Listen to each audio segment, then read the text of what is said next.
नदीकाठी एका झाडावर माकड राहत होतं.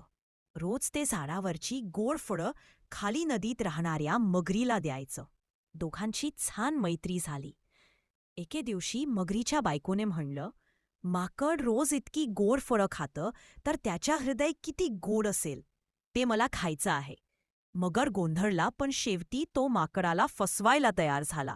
मगर म्हणाला, माझी बायको तुला जेवणासाठी बोलावते, माझ्या पाठीवर बस, नदी ओलांडूया.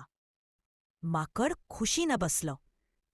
नदीच्या मधोमध पोहोचल्यावर मगर म्हणाला, मी तुला तुझं हृदय खायला घेऊन चाललो आहे. माकड चटकन म्हणाला, अरे मी हृदय तर झाडावरच ठेवून आलो, आधी मागे चल, ते आणतो. मगर उलटला. झाडाजवळ पोचताच माकड झटकन फांदीवर उडी मारून म्हणाला, मूर्ख मगरी, हृदय बाहेर ठेवतात का? आणि मग कधीच त्याच्यावर विश्वास ठेवला नाही. बोध: चातुर्य आणि प्रसंगावधान असलं की संकटातून सुटका करता येते आणि खऱ्या मैत्रीला फसवणूक शोभत नाही.